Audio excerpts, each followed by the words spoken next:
Innal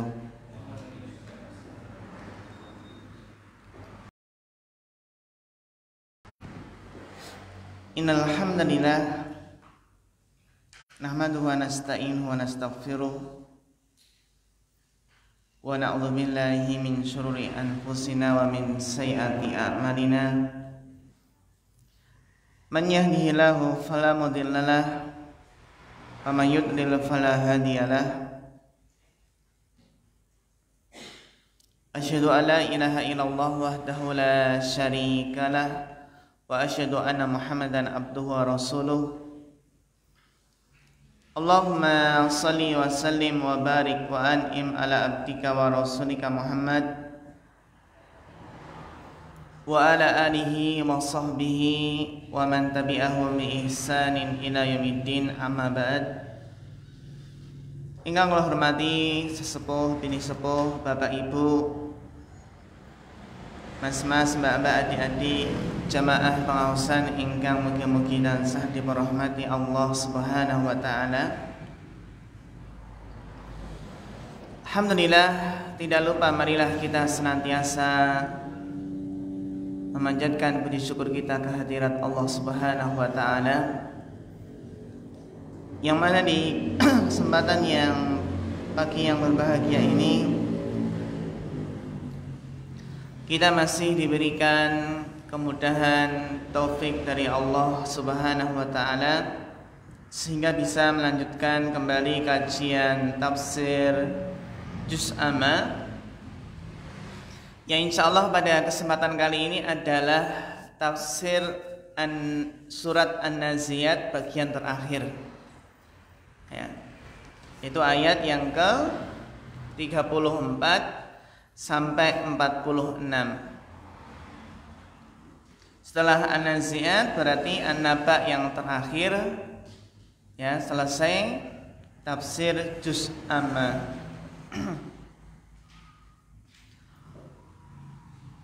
Bapak Ibu yang dirahmati Allah Subhanahu wa taala, pada pertemuan kemarin telah kita bahas bagaimana kisah Nabi Musa. Nabi Musa ketika Allah panggil di lembah suci tua, menerima wahyu, menerima mukjizat berupa tongkat dan cahaya putih yang keluar di saku Musa. Apabila mengeluarkan tangannya, maka ada cahaya yang sangat putih yang terang benderang. Kemudian Allah memerintahkan Musa untuk pergi ke Fir'aun, karena dia telah melampaui batas. Disitulah Nabi Musa mendakwahi Fir'aun dengan penuh hikmah, dengan penuh kelembutan, dengan harapan semoga Fir'aun ingat dan takut kepada Rabb-Nya.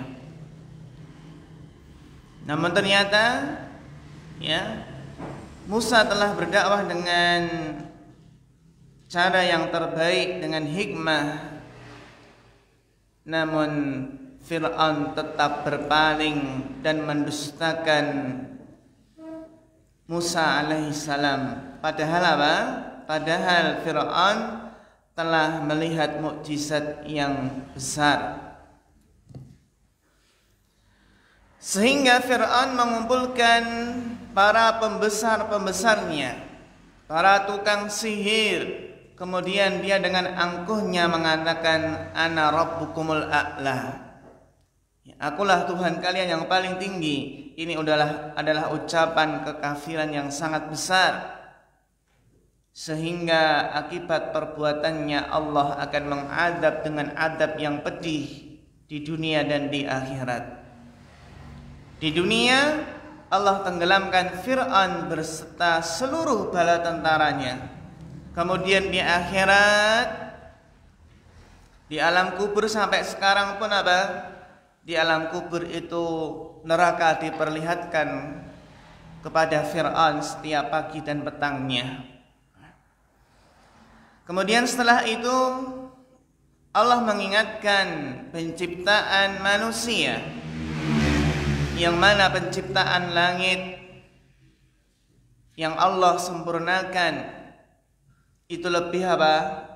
Lebih dahsyat ya daripada penciptaan manusia yang tentunya sangatlah begitu mudah bagi Allah untuk membangkitkannya, mengembalikannya. Allah mengingatkan bumi yang dihamparkan dengan berbagai tumbuhan-tumbuhannya, kemudian gunung-gunung ditegakkan, itulah untuk kesenangan kalian dan binatang ternak kalian. Sampai ayat 33. Sekarang kita masuk ayat yang ke-34. Kados biasanipun nggih kita rumiyin sesarengan kangge murojaah nggih lan mangke kita tafsiraken ayat per ayat. A'udzu billahi minasy syaithanir rajim.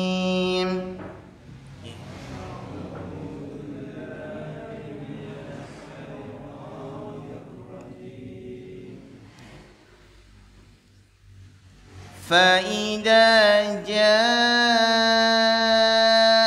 الطامة الكبرى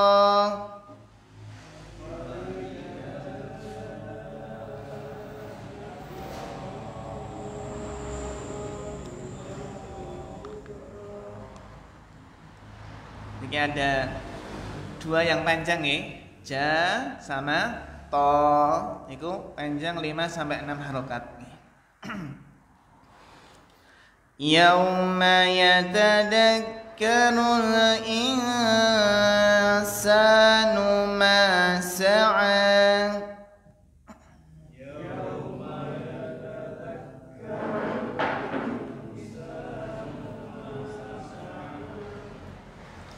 wa burrisatil jahimu liman yara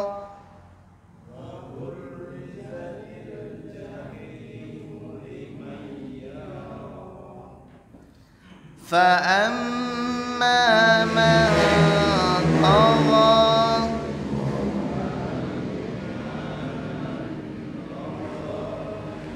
wa atharal hayatad dunya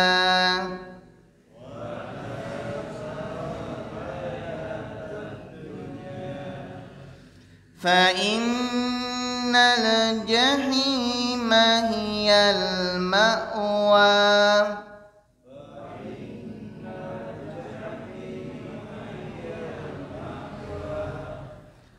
wa amma man khafa maqama rabbih wa nahan nafsa 'anil hawa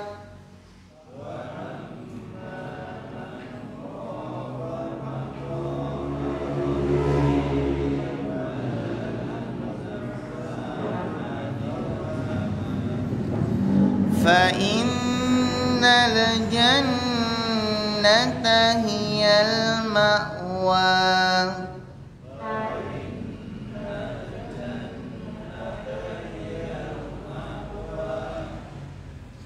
yas'alunaka 'anis sa'ati ayyana mursaha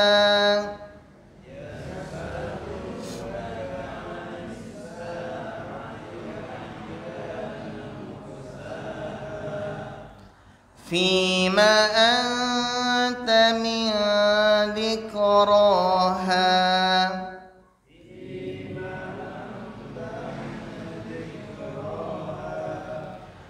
ila rabbika muntahaha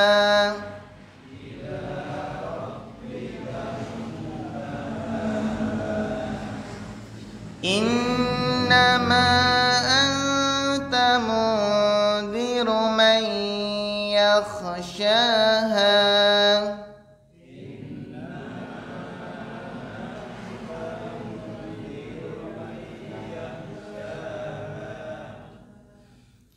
كأنهم يوم يرونها لم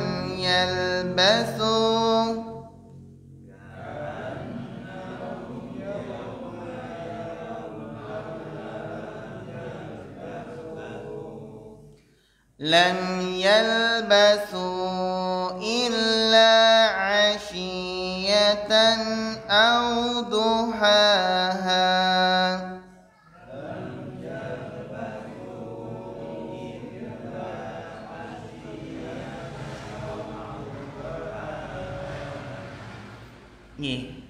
Alhamdulillah, Allah Bapak ingkang badhe maos terjemahanipun ingkang beto.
Matur suwun sangat Bapak. Jazakumullah khairan. Yaqulu ta'ala fa idza ja'atit tammatul kubra. Apabila telah datang at-tammatul kubra. Al-Imam Ibnu Katsir menjelaskan yang dimaksud dengan at-tammatul kubra adalah yaumul qiyamah.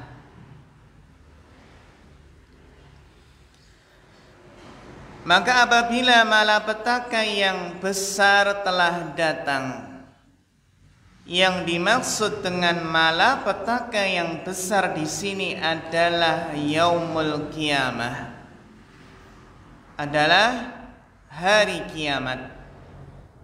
Sehingga para ulama menjelaskan di antara nama lain dari hari kiamat adalah at-tammatul kubra. Ada al-haqqah, ada al-waqi'ah, ada al-qari'ah. Itu di antara nama-nama hari kiamat. Ibnu Abbas menjelaskan, qala Ibnu Abbas sumiyat bidzalika li'annaha tatummu ala kulli amrin ha'irin mufdiin. Ibnu Abbas menjelaskan kenapa hari kiamat itu dinamakan dengan at-tammatul kubra. Dinamakan demikian karena pada hari itu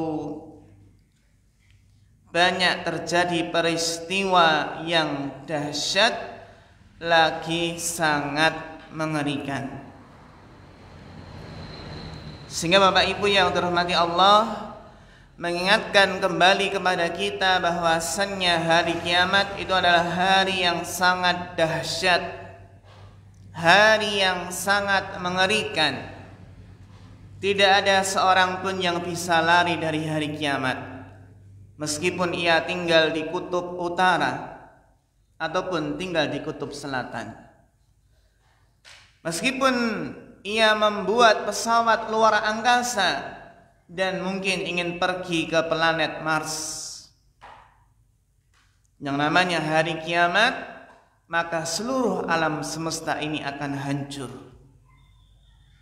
Tidak ada seorang pun yang bisa lari dari hari kiamat pada saat tegaknya hari kiamat. Hal itu sebagaimana yang Allah firmankan. Ayat ini sesuai dengan surat Al-Qamar ayat 46. Al-Imam Ibnu Katsir membawakan ayat yang semakna dengan ayat ini. Qala ta'ala was-sa'atu adha wa amar. Allah Ta'ala berfirman was-sa'atu, dan hari kiamat, adha itu lebih dahsyat, wa amar dan lebih pahit. Sehingga Bapak Ibu yang dirahmati Allah Subhanahu wa taala, hari kiamat itu sangatlah dahsyat dan sangatlah pahit. Maka dalam syariat kita membahas tentang hari kiamat itu sangatlah dianjurkan, sangatlah penting. Bahkan dalam hadis Jibril, hadis kedua Arba'in Nawawiyah, setelah Jibril mengajari tentang Islam, iman, ihsan, kemudian apa? Kemudian Jibril mengajari tentang hari kiamat. Fa akhbirni anis-sa'ah. Jibril berkata kepada Nabi, kabarkan kepadaku tentang hari kiamat. Kemudian Nabi menjawab, mal mas'ulu anha bi'a'lama minas sa'il. Yang ditanya tidak lebih tahu dari yang bertanya. Akhbirni an amaratiha. Kemudian qala akhbirni an amaratiha. Kemudian Jibril berkata, ya, kabarkan kepadaku tentang tanda-tanda hari kiamat.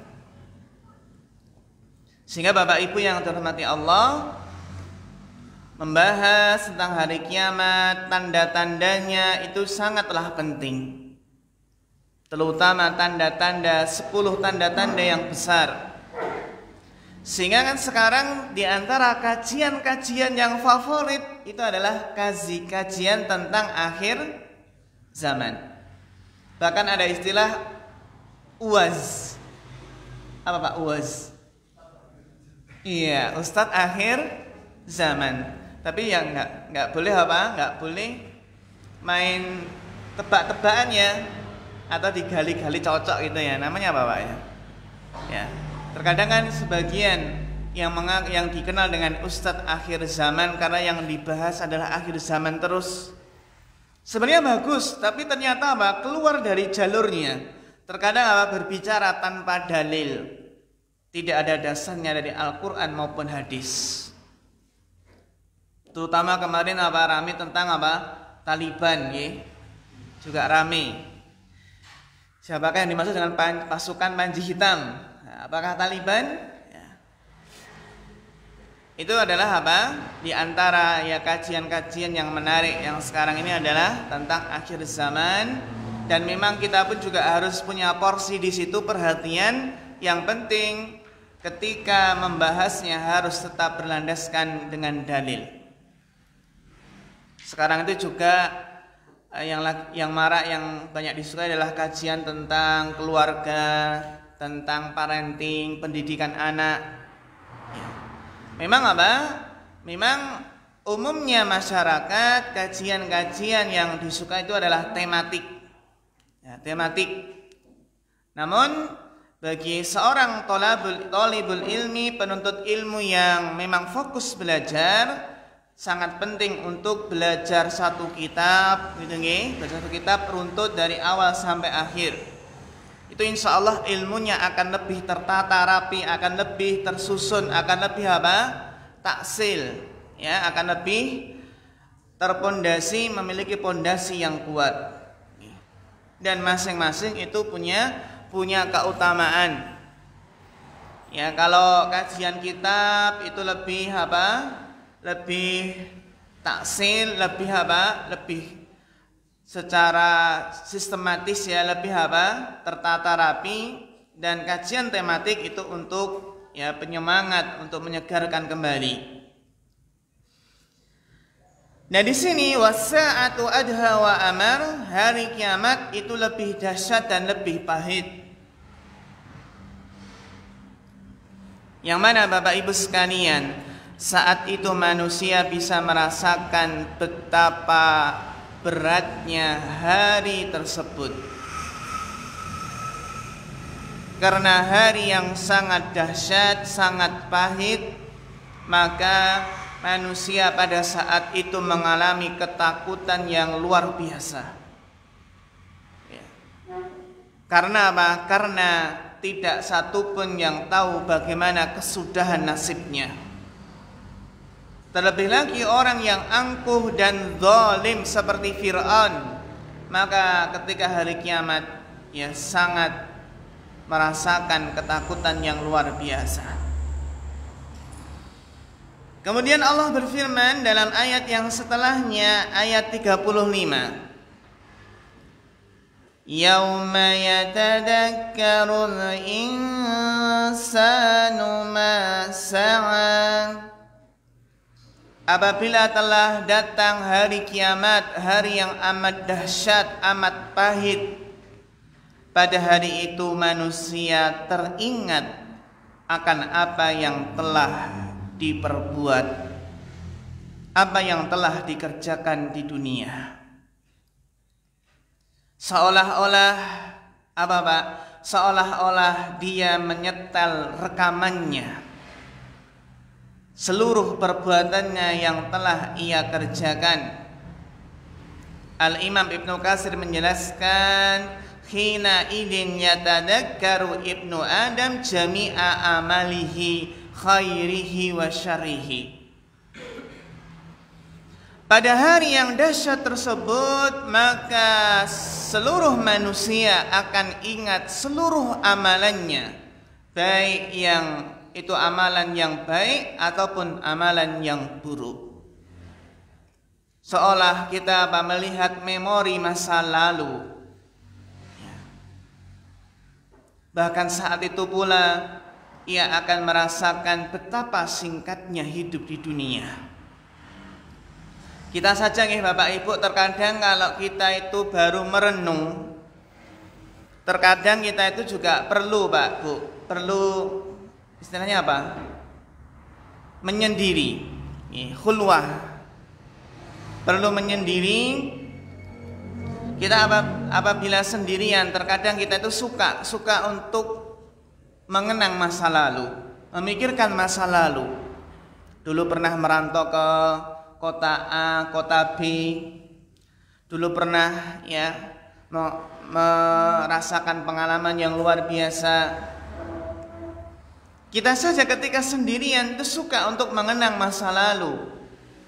Yang di situ mungkin akan kita ambil pelajaran dari masa yang telah kita lalui. Nah di saat yang dahsyat ini, yatadakkaru ibnu Adam jami'a amalihi, manusia akan teringat seluruh amal perbuatannya, yang baik maupun yang buruk. Sebagaimana ini yang Allah firmankan dalam surat Al-Fajr ayat 23. Yauma idzi yatadakkarul insanu wa anna lahu dzikra. Dan pada hari itulah manusia ingat, akan tetapi tidak berguna lagi mengingat itu baginya. Kalau sekarang kita mengingat-ingat amalan kita masa lalu, yang di situ kita mengambil pelajaran, kemudian menyesali amal keburukan yang telah kita lakukan, itulah yang berguna. Sehingga penyesalan yang terbaik adalah penyesalan sekarang. Karena penyesalan masa yang akan datang pada hari kiamat itu tidaklah berguna mengingat masa lalu.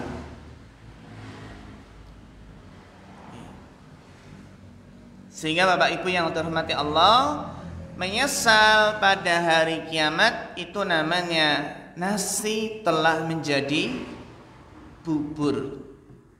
sebuah ungkapan yang menjelaskan sesuatu yang sudah terlanjur yang nggak mungkin bisa diperbaiki lagi. Benar-benar nasi telah menjadi bubur, tidak bisa dijadikan nasi kembali.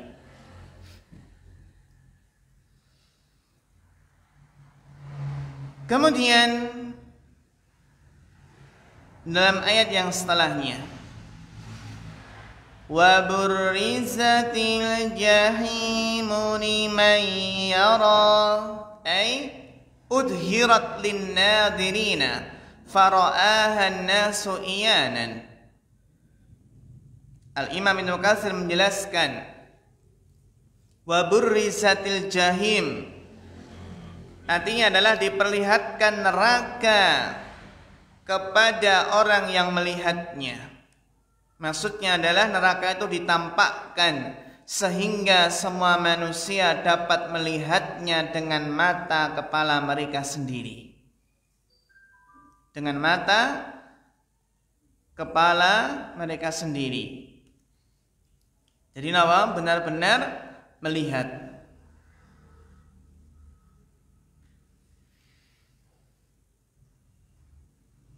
Para ulama menjelaskan, pada saat itulah didatangkan jahanam serta ditampakkan kepada mereka dengan mata telanjang bagi yang melihatnya.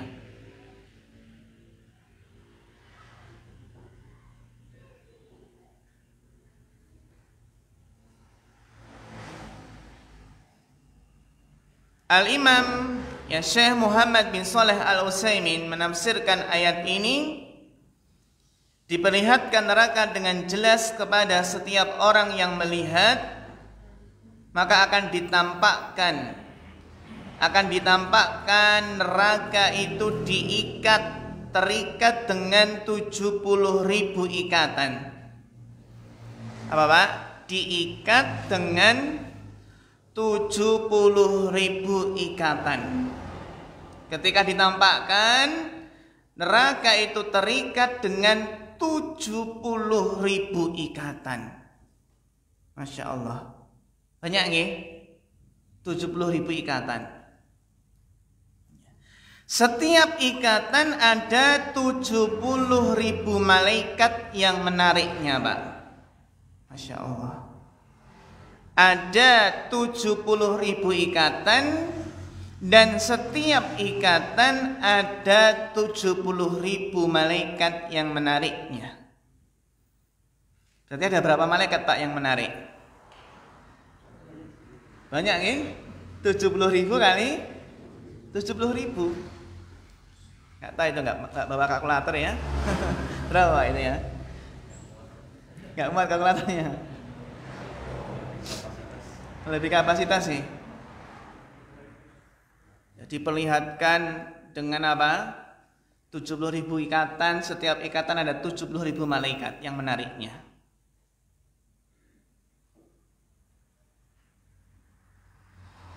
Dan bila orang-orang zalim dilemparkan ke dalam tempat yang sempit itu, maka mereka akan menyeru binasa, ya. Dan jantung-jantung akan tercerai-berai, ya. Bahkan apa? Pada saat itu bayi yang dilahirkan akan beruban seketika.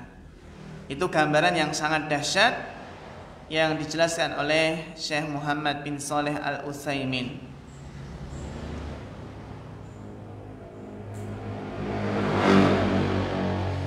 Kita bayangkan ya Bapak Ibu, ketika melihat kebakaran rumah, itu Masya Allah ya, kebakaran rumah, apalagi kebakaran hutan. Yang mana di Australia itu kan sering kebakaran hutan nih, yang itu luas sekali, sampai berapa hektar saja. Kita melihat kebakaran rumah, apalagi kebakaran hutan, itu apinya yang luar biasa, kita merasa takut. Apalagi ketika kelak ditampakkan neraka, ya. Dengan apa? Dengan 70.000 ikatan, dan setiap ikatan dibawa oleh 70.000 malaikat. Fa amma man tagha, maka adapun orang yang melampaui batas. Adapun orang yang melampaui batas, Al-Imam Ibnu Katsir menjelaskan ay tamarrada wa ata. Melampaui batas maksudnya adalah membangkang dan berlaku sewenang-wenang. Seseorang melampaui batas, membangkang dan berlaku sewenang-wenang.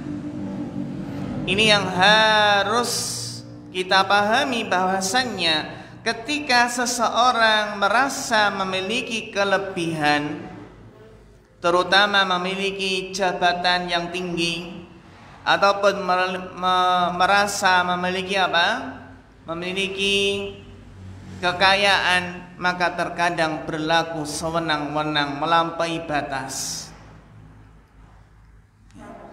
Kita saksikan Bapak Ibu yang dirahmati Allah, terkadang masalah dunia saja, orang yang punya jabatan dan yang punya punya kekayaan terkadang lebih diistimewakan daripada rakyat biasa. Itu hal yang sudah sering kita sering kita lihat, entah itu dalam membuat dalam membuat SIM atau membuat KTP atau surat-surat yang lainnya. Bahkan kemarin ketika kita biasanya buat SIM kan diberi pilihan, pilih lewat jalur biasa atau jalur kilat nih. Pilih mana Pak? Meskipun mungkin bayarnya nggak terlalu jauh beda nih. Saya baru naik motor itu langsung ada yang datang. Nggak Pak, langsung foto mungkin katanya. Nggak tahu juga. Akhirnya saya tak milih jalur biasa saja. Meskipun lama ya Pak, pagi mungkin duhur baru selesai. Tapi kita khawatir seandainya hal itu termasuk kedzaliman sehingga mendolimi orang yang antri sejak awal. Ya. Maka di sini terkadang harta ataupun jabatan terkadang terkadang menjadikan seseorang itu berbuat zalim. Dalam dalam berbagai permasalahan hidup yang ada, contoh-contohnya banyak. Dan kita pun dalam hal ini harus harus tetap khawatir jika seandainya memanfaatkan kekayaan, memanfaatkan jabatan, namun akhirnya ternyata banyak yang terdolimi. Kita sangat khawatir sekali. Wa asaral hayatad dunya. Adapun orang yang melampaui batas, berlaku sewenang-wenang, wa asaral hayatad dunya, dan lebih mengutamakan kehidupan dunia. Ay qaddamaha ala amri dinihi wa ukhrahu. Artinya adalah mengutamakan dunia dari perkara agama dan akhiratnya.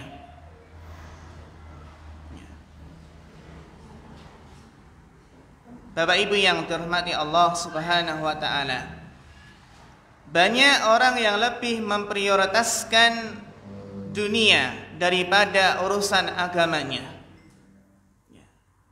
Buktinya adalah sebenarnya yang jadi masalah itu bukan tidak ada waktu untuk ngaji, bukan tidak ada waktu untuk menghadiri majelis taklim, namun yang jadi masalah adalah bagaimana seseorang itu memprioritaskan.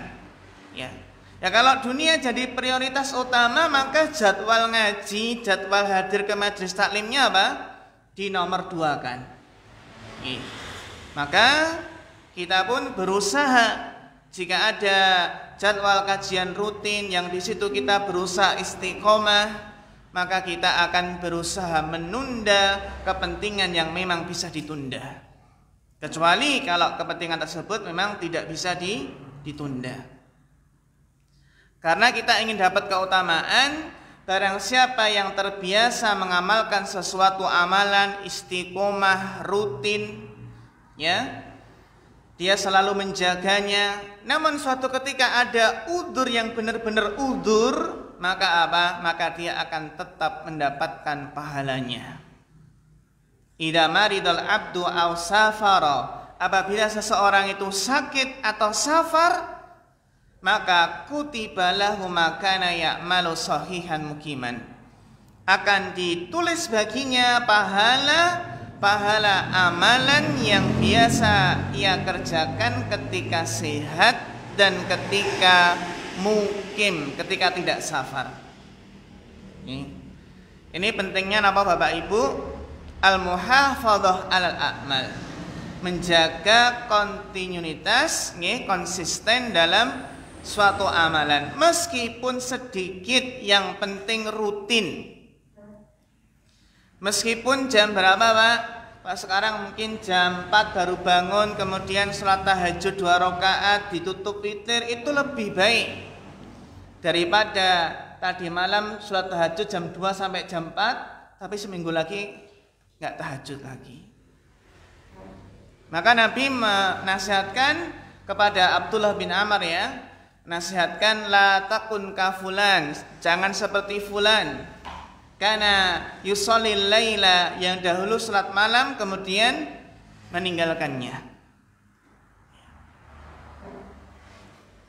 Maka Bapak Ibu yang dirahmati Allah Subhanahu wa taala, adapun orang yang melampaui batas dan mengutamakan kehidupan dunia, di antara maknanya adalah semangat dalam membangun dunia namun lalai dalam membangun akhirat,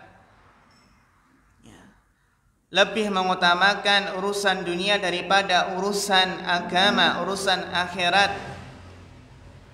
Buktinya apa Pak? Buktinya les matematika, les komputer, les bahasa Inggris. Kira-kira orang tua berani nggak bayar mahal Pak? Berani. Kalau TPA ditarik iuran 5.000, bagaimana komentarnya Pak? Mosok TPA bayar gitu ya? Cuma 5.000 nih, atau mungkin enggak 5.000, 2.000 nih. Akhirnya anaknya dipindah Pak. Dipindah TPA, pilih yang gratis. Justru orang tua itu apa? Ketika anaknya belum bisa baca Al-Quran, dia akan membayar berapapun juga agar bisa anaknya membaca Al-Quran, ngaji dengan tajwidnya, dengan tahsinnya yang bagus. Ini diantara apa? Diantara bentuk lebih mengutamakan kehidupan dunia daripada akhirat. Ketika ada anak yang mungkin bolos sekolah, nggak masuk sekolah, terkadang dimarahi sama orang tua. Namun ketika anaknya tidak TPA, dibiarkan begitu saja. Yang lebih parah adalah apa Pak?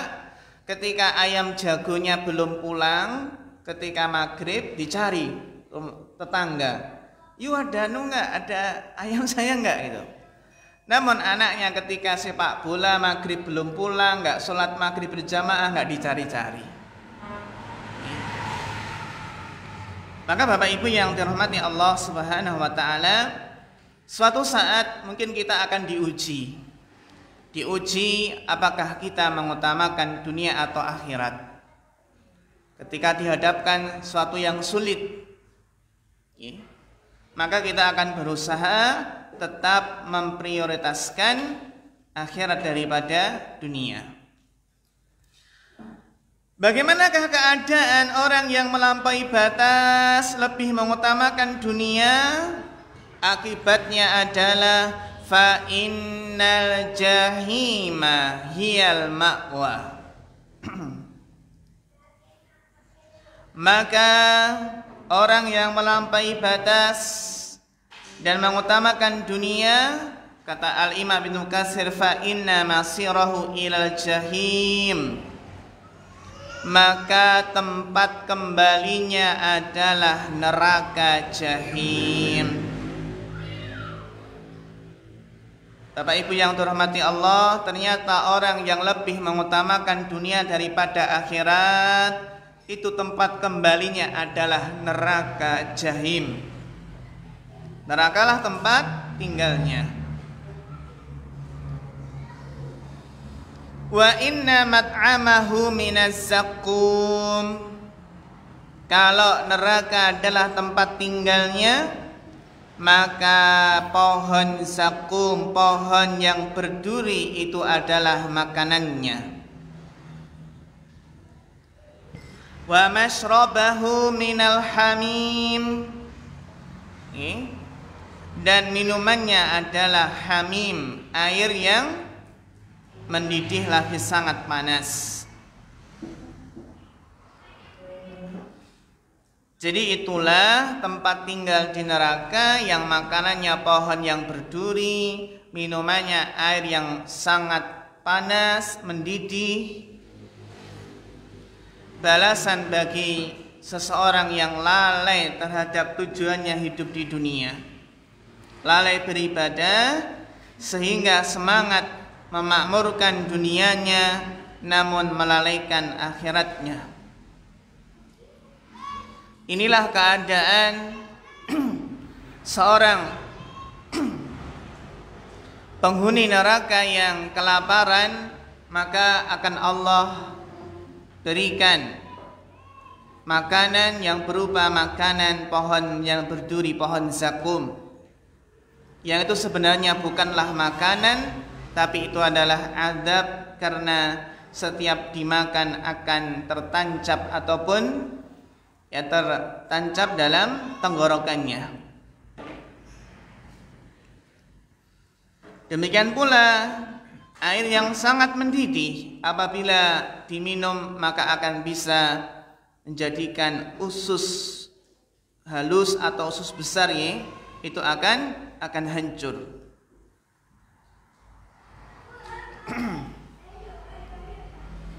Kemudian Allah menjelaskan golongan yang kedua. Kalau tadi adalah yang melampaui batas dan mengutamakan kehidupan dunia, maka tempat kembalinya adalah neraka. Wa amma man khafa maqama rabbih wa nahan nafsa 'anil hawa. Dan adapun orang-orang yang takut akan kebesaran Rabbnya, wa nahan nafsa 'anil hawa, dan menahan diri dari keinginan hawa nafsu. Al-Imam Ibnu Katsir menjelaskan, ay khafal qiyama baina yadayillahi azza wa jalla.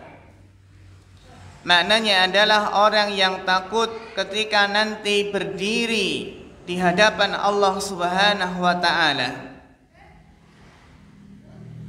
Takut bagaimana kelak ketika Allah mintai pertanggungjawaban. Wa khafa hukmallahi fi, dan dia takut, khawatir bagaimana Allah akan memutuskannya. Jadi dia takut ketika hari ia dihadapkan kepada Allah, takut akan keputusan Allah.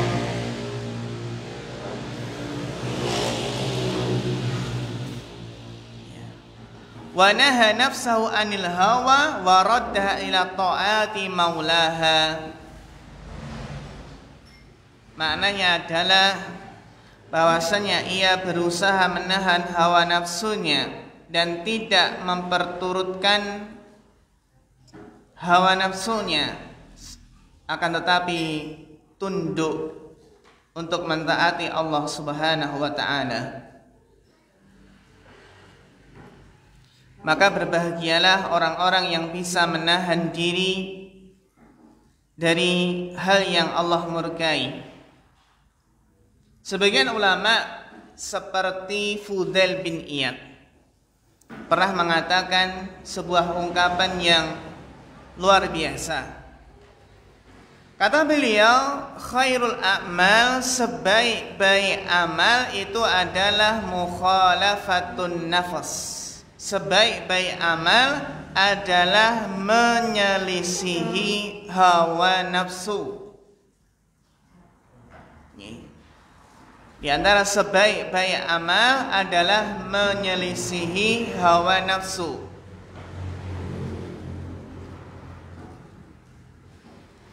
Kenapa? Inna nafsala ammaratun bisu. Karena tabiat dari hawa nafsu itu adalah menyeruh kepada keburukan.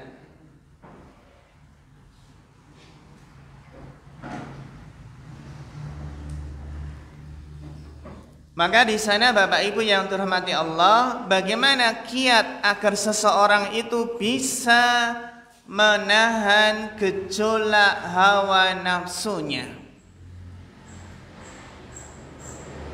Karena yang harus diwaspadai adalah ketika hawa nafsu itu bergejolak, ketika hawa nafsu itu membara, mengajak untuk berbuat buruk, mengajak untuk bermaksiat, maka para ulama menjelaskan di antara kiat agar bisa menahan hawa nafsu. Ketika hawa nafsu masih tenang-tenang saja mungkin bisa mengembalikan, bisa mengendalikannya. Namun ketika hawa nafsu tersebut baru bergejolak, Pak, bagaimana kiatnya? Sebagian ulama ada yang menjelaskan ketika hawa nafsu bergejolak agar bisa menahannya adalah konsultasikan kepada dua pertimbangan. Dua dewan pertimbangan. Jadi ketika hawa nafsu bergejolak, konsultasikan dengan dua dewan pertimbangan. Apa itu dewan pertimbangan? Yang pertama adalah syariat, timbang dengan syariat. Dan yang kedua adalah timbang dengan akal sehat. Jadi ketika hawa nafsu bergejolak memerintah berbuat maksiat, maka pertimbangkanlah dengan dua dewan pertimbangan, yaitu syariat dan akal sehat.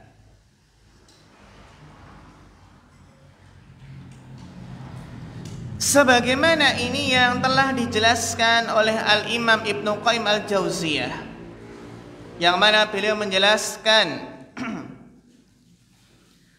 tatkala seseorang sudah balik, kita sudah balik nih, itu akan diuji dengan hawa nafsunya. Jadi manusia ketika sudah balik akan diuji dengan hawa nafsunya. Tidak seperti binatang yang tidak diuji dengan hawa nafsunya, karena binatang bebas melampiaskan hawa nafsunya. Dan kata beliau, setiap waktu ia akan menghadapi gejolak hawa nafsunya. Ini harus kita pahami, ya. Terkadang kita dihadapkan di suatu saat-saat ketika hawa nafsu bergejolak. Ya, seperti nafsu untuk marah termasuk, ya.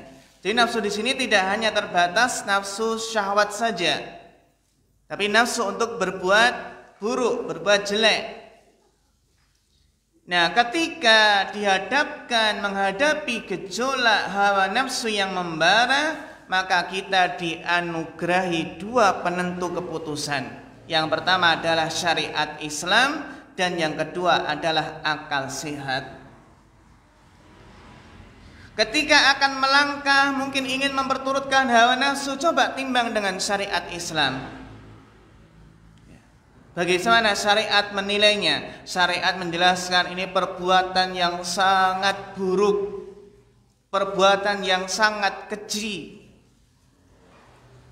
Contohnya mungkin seseorang, ya, ketika hawa nafsunya itu mengajak berbuat dosa, contohnya zina.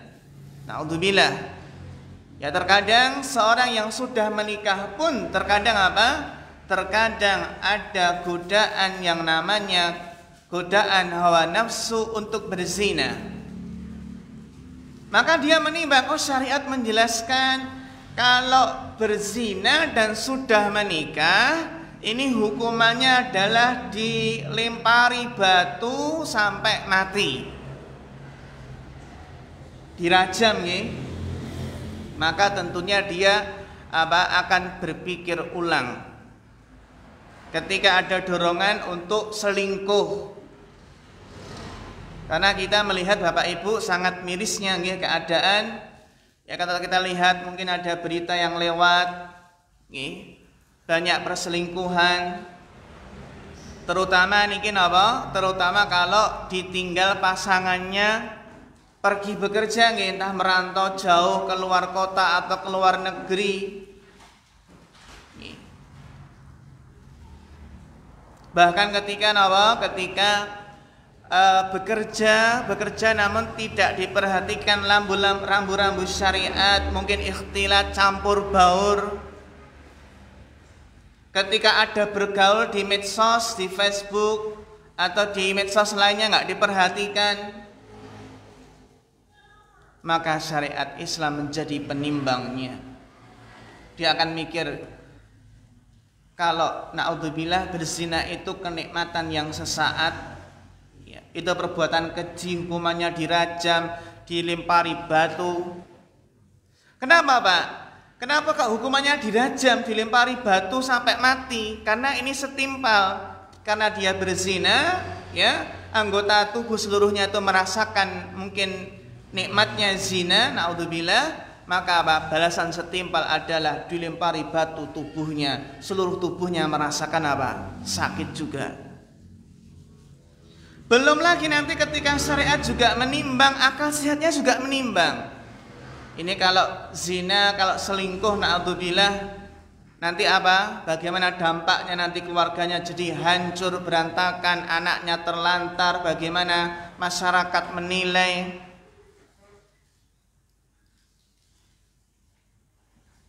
Sehingga orang yang selalu menimbang dengan timbangan syariat dan akal sehatnya, maka dia dengan taufik dari Allah akan bisa meredam gejolak hawa nafsu ketika membara.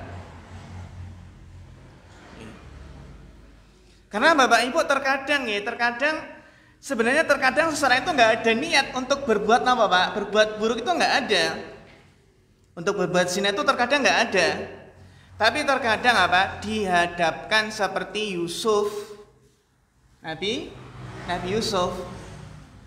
Mungkin kita pernah dengar ya cerita seorang syekh dari mana Pak? Dari luar sana nih.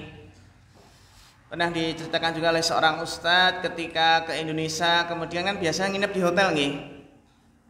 Ketika di hotel itu tiba-tiba apa Pak? Malam-malam kamarnya didok-doki, dok gitu.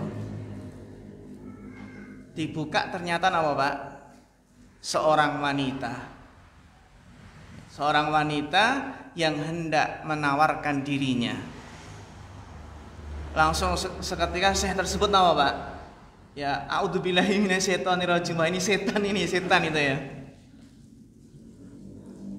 Akhirnya apa? Akhirnya terus dok terus sambil merayu dok terus Pak. Maka apa dia syekh tersebut terus berzikir ta'awud gitu ya. Akhirnya suara tersebut mulai mengecil ternyata hilang. Ini menunjukkan terkadang seseorang itu dihadapkan nggak ada niat berbuat buruk, tapi apa? Diuji dengan hal-hal tersebut. Sebagaimana kisah Yusuf. Dan Masya Allah ketika ternyata syekh tersebut menolak, setelah itu apa? Ada temannya yang nilpon. Mau nggak saya nikah dengan putri saya? Akhirnya apa? Ya akhirnya syekh tersebut tentunya naudar melihat dan cocok, akhirnya ya menikah Pak. Ternyata apa? Ternyata wanita yang ditawarkan tadi ternyata lebih cantik daripada yang datang malam hari di hotel tersebut. Faedahnya apa? Man taraka syai'an lillah awadahullahu khairan minhu. Barang siapa yang meninggalkan sesuatu karena Allah, maka Allah akan mengganti dengan yang lebih baik. Itu yang harus diyakini. meninggalkan sesuatu karena Allah, tentunya sesuatu yang haram, maka apa? Maka Allah akan mengganti yang lebih baik. Jadi ketika hawa nafsu bergejolak, membara, maka tetap kita konsultasikan dengan dua dewan pertimbangan, yaitu syariat Islam dan akal sehat. Ini pentingnya muhasabah, introspeksi diri ya, sebelum mengambil langkah, itu syariat Islam dan akal sehat. Dan tentunya syariat Islam itu pasti selaras dengan akal sehat ya. Tentunya akal yang lurus sesuai dengan fitrah. Sehingga orang yang tidak mau menimbang suatu masalah dengan syariat Islam, tidak mau menimbang dengan akal sehat, maka dia justru akan dikendalikan oleh hawa nafsunya. Nggak bisa mengendalikan, tapi justru yang dikendalikan. Kemudian Bapak Ibu yang dirahmati Allah, kemudian jika seandainya seseorang ragu terhadap suatu masalah, ini baik atau buruk, maka para ulama pun memberikan solusi dengan apa? Ketika seseorang galau, ini baik atau tidak, ini boleh atau tidak, maka apa? Jauhilah apa yang paling disukai oleh hawa nafsu Anda. Sebagian salafus saleh para ulama, sebagian ulama menjelaskan, idza ashkala 'alaika amrani la tadri ayyuhuma asyad. Jika Anda bimbang menghadapi dua alternatif pilihan ya, Anda tidak tahu mana yang lebih berbahaya, fa khalif aqrabahuma min hawaka, maka tinggalkan sesuatu yang paling dekat, paling disukai oleh hawa nafsumu. Fa inna aqraba ma yakunul khata'u fi mutaba'atil hawa, karena sikap yang terdekat dengan kesalahan, yang dekat dengan kesalahan itu apa? Itu pada mengikuti hawa nafsu. Ini kapan Bapak Ibu? Ketika minimnya mungkin ilmu syar'i minim, ya, kemudian juga kelemahan akal sehatnya, dan dia dalam memutuskan suatu perkara mengalami kesulitan, ia bingung antara dua alternatif pilihan mana yang diambil, dan mungkin juga tidak ada seorang alim yang bisa dihubungi, maka sebagian salaf memberikan resep, tinggalkanlah sesuatu yang paling dekat dengan hawa nafsumu atau paling disukai hawa nafsumu, dan pilihlah sebuah keputusan yang terjauh dari hawa nafsumu. Mengapa demikian Bapak Ibu?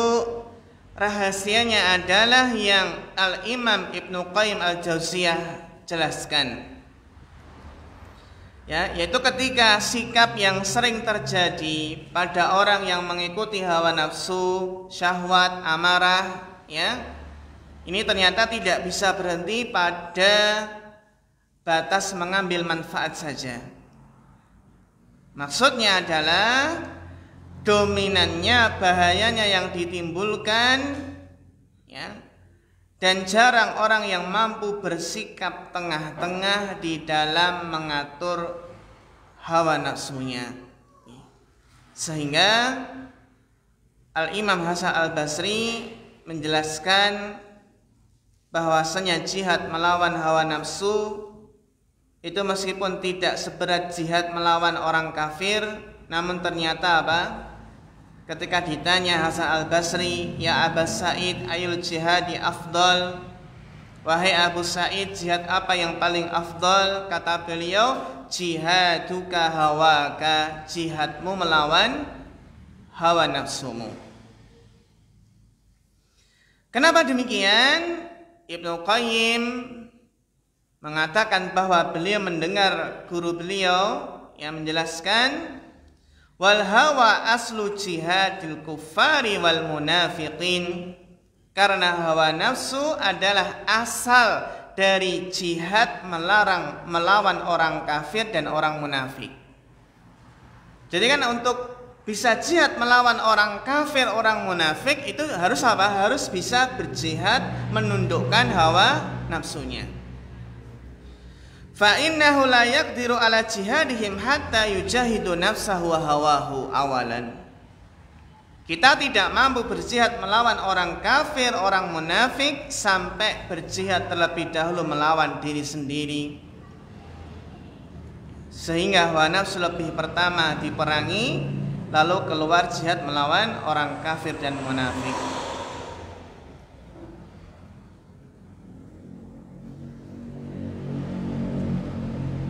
Maka Bapak Ibu yang terhormati Allah, disinilah keutamaan orang yang takut kepada Allah dan berusaha menawan hawa nafsunya. Dan ini salingan nggih. Jadi orang yang takut kepada Allah itu tentunya tidak akan memperturutkan hawa nafsunya. Konsekuensinya, fa innal jannata hiyal ma'wa. Maka sesungguhnya surgalah tempat tinggalnya.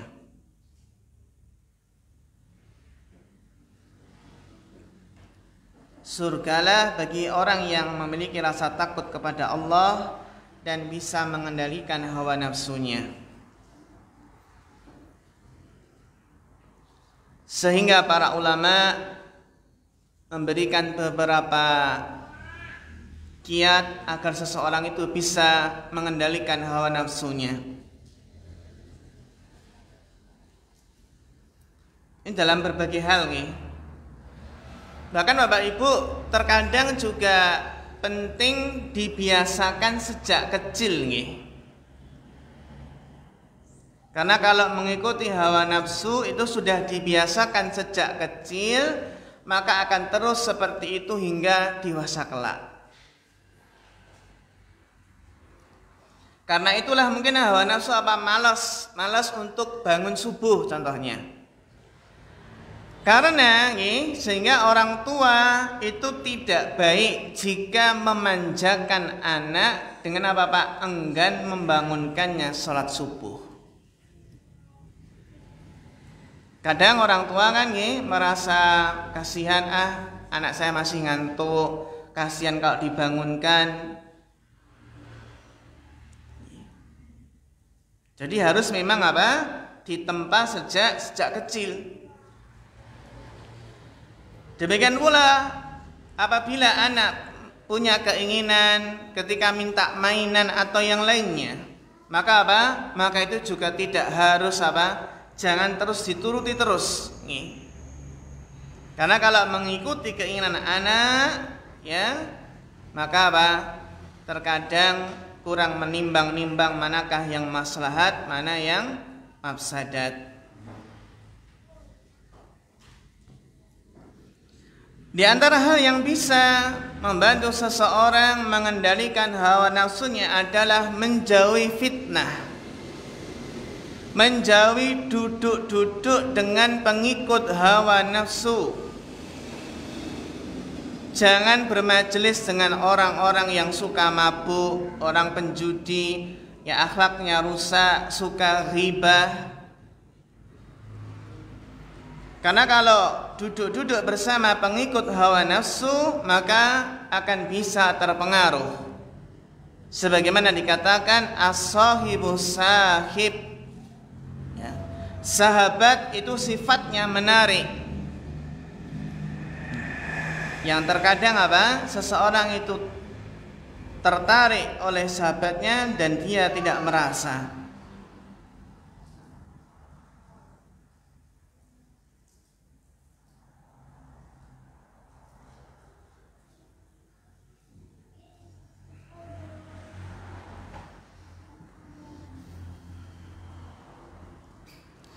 Kemudian jamaah rahimakumullah, demikian pula ketika seseorang merasa ketika dihadapkan ujian dan ia tidak kuat ataupun merasa terjatuh, maka hendaklah menjauhi tempat-tempat fitnah.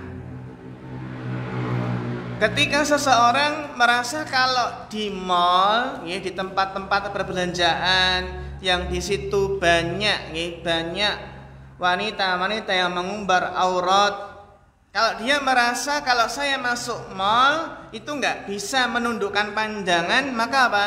Jangan masuk mall.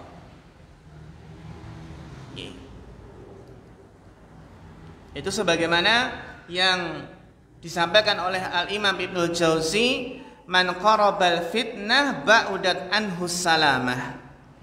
Barang siapa yang mendekati fitnah, maka alangkah jauhnya keselamatan darinya. Dan di antara kita ketahui hak jalan itu adalah apa? Ketika nongkrong di jalan, haknya adalah apa, Pak? Menundukkan pandangan. Kalau ketika nongkrong di jalan, itu kan secara hukumnya boleh nggih. Yang penting tunaikan haknya, hak jalan. Ketika merasa kalau nongkrong itu nggak bisa menundukkan pandangan, maka jauhi nongkrong. Terus apa lagi, Pak? Fitnah internet, fitnah HP nggih. Fitnah HP. Ketika merasa kalau baru HP ini sering menjerumuskan ke dosa dan maksiat, maka apa? Jauhilah dengan cara beli HP yang jadul. Gitu nggih. Yang bisa SMS dan nelpon gitu ya. Soalnya sekarang kalau HP ini ada internetnya, sudah ada internetnya, ada yang lainnya kan ini kalau nggak hati-hati sumber kerusakan, Pak. Itulah kenapa santri dilarang bawa HP. Karena terkadang santri ketika HP-nya ketangkap itu ya terkadang apa, Pak? Isinya terkadang hal-hal yang kurang baik. Ya, bisa pacaran, ya, dan hal yang lainnya yang di situ ternyata berdampak buruk. Maka memang benarlah tadi apa yang beliau Ibnu Jauzi jelaskan, man qarabal fitnah ba'udat anhu salamah. Barang siapa yang sering mendekati fitnah, tempat-tempat fitnah, maka alangkah jauhnya keselamatan darinya.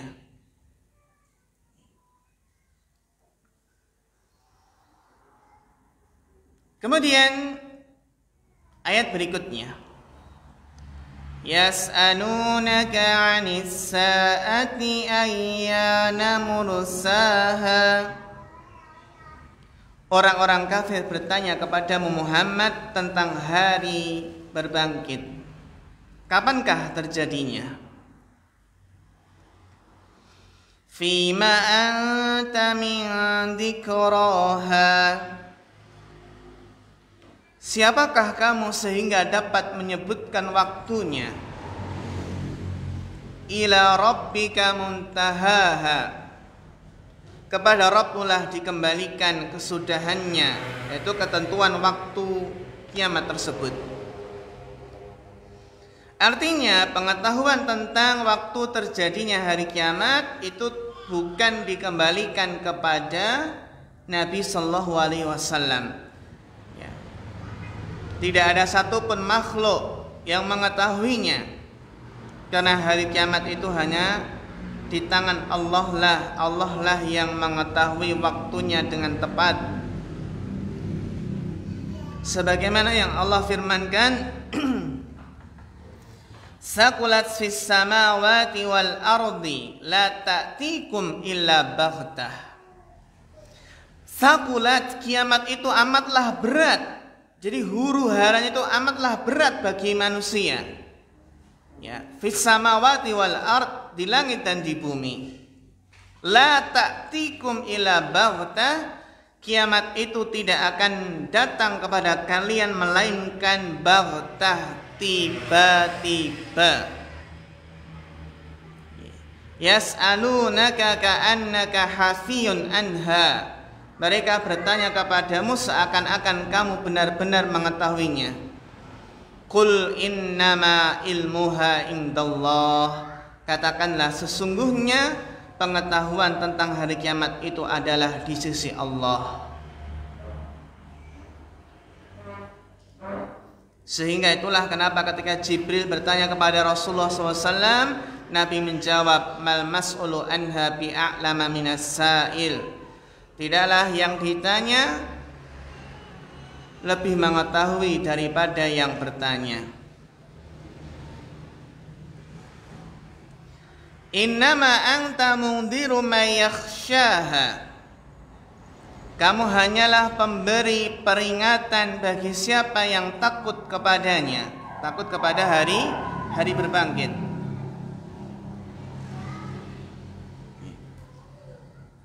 Maksudnya adalah innama ba'astuka litundiran nasa wa tuhaddiruhum min ba'sillahi wa adabihi. Kata Al-Imam Ibnu Katsir bahwasannya maknanya adalah sesungguhnya aku hanya mengutusmu untuk memberikan peringatan kepada manusia, memperingatkan mereka tentang azab yang sangat pedih.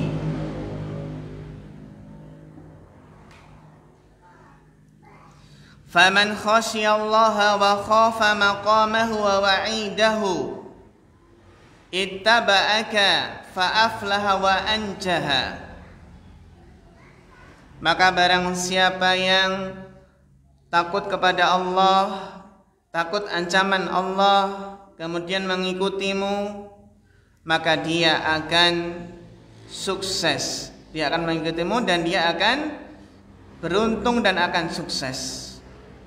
Wal khaybatu wal khasaru ala man kadzdzabaka wa khalafaka.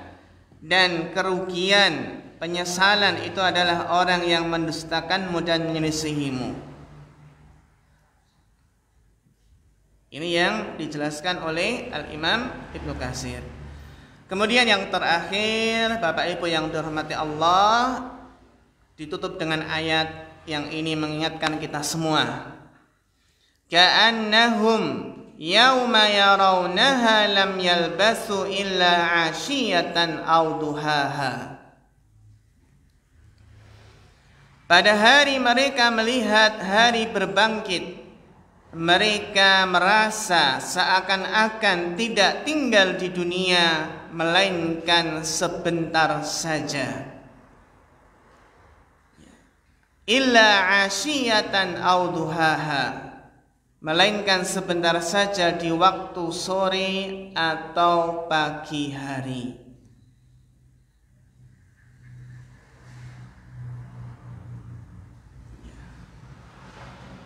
Ibnu Abbas menjelaskan asyiyah fama baina dhuhri ila ghurubi syamsi.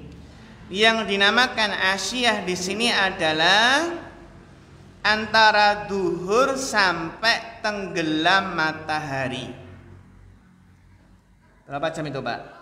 Antara duhur sampai tenggelam matahari. Itu namanya asyiyah. Au duhaha ma baina tulu'i syamsi ila nisfin nahar. Atau duha, itu adalah antara terbit matahari sampai pertengahan siang.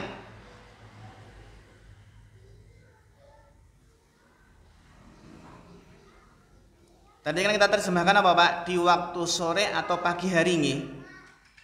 Nah, sore ini kata Ibnu Abbas, yang dimaksud sore ini adalah antara duhur sampai tenggelam matahari. Jadi antara duhur sampai terbenam matahari. Sedangkan pagi hari di sini maksudnya adalah dari terbit matahari sampai pertengahan siang sampai duhur. Berarti pagi itu bukannya mungkin jam berapa? Subuh sampai jam 9 enggak, Tapi berapa? Ya tadi antara terbit matahari sampai pertengahan siang. dan sore antara zuhur sampai tenggelam matahari.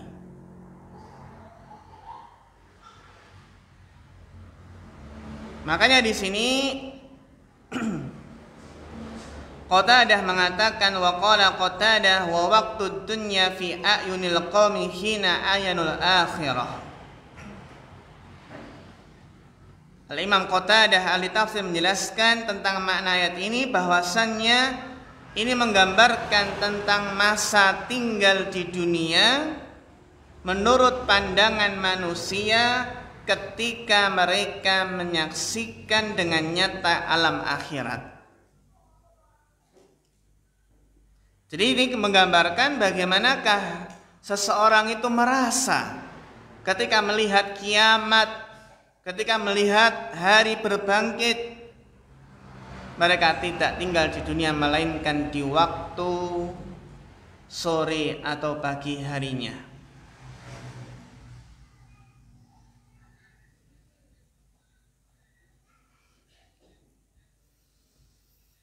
Maka Bapak Ibu yang dirahmati Allah, saat semua manusia nanti dibangkitkan, maka semuanya akan siap untuk diadili, untuk divonis, untuk diberikan balasan yang setimpal dari seluruh perbuatannya yang dia amalkan ketika di dunia.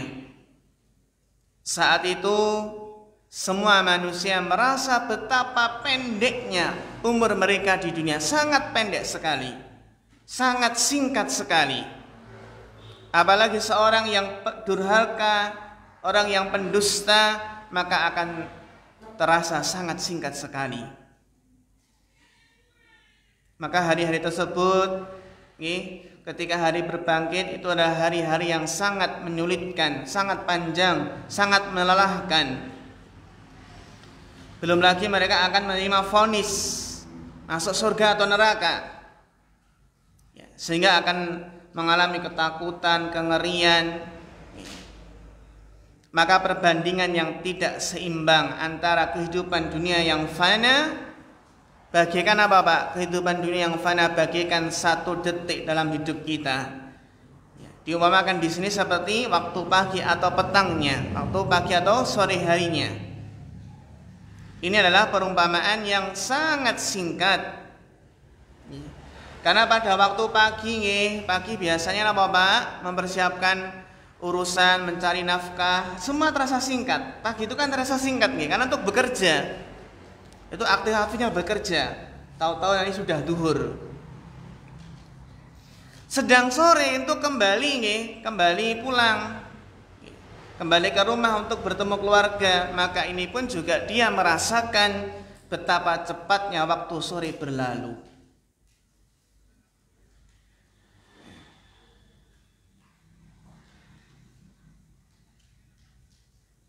Maka jamaah yang dirahmati Allah Subhanahu wa taala, ketika kita melihat terutama banyak saudara-saudara kita yang telah mendahului kita, betapa singkatnya hidup di dunia ini. Ada yang Allah panggil umur 30 tahun, 40 tahun, Maka yang harus kita persiapkan adalah hari ini untuk berbekal dan untuk menabung, menabung amal. Mungkin banyak yang merasa seseorang itu biasanya Pak, mungkin yang menjadikan seseorang itu biasanya panjang angan-angan, nanti merasa nanti kalau punya cucu bagaimana, nanti kalau 10 tahun lagi bagaimana. Nah, terkadang seseorang itu tidak merasa bahwasannya yang namanya ajal kematian itu amatlah dekat, sehingga harus dipersiapkan sejak sekarang. Maka dengan menutup surat An-Nazi'at ini, maka kita harus meyakini dan mengimani hari berbangkit, pahala dan juga hukuman surga neraka. Maka kita akan berusaha untuk memanfaatkan hari-hari ini dengan sebaik mungkin, hari yang sangat singkat, ya. Namun yang sangat singkat ini sangatlah menentukan untuk kebahagiaan kita kelak di akhirat sana. Semoga kita bisa mengamalkan isi kandungan dari surat An-Nazi'at ini. Memang perkara hari kiamat yang mengingatkan kita tentang hari akhir itu harus sering-sering dikaji, karena kita hidup di akhir zaman ini, di zaman sekarang ini yang banyak sekali yang melalaikan seseorang untuk mengingat hari akhir.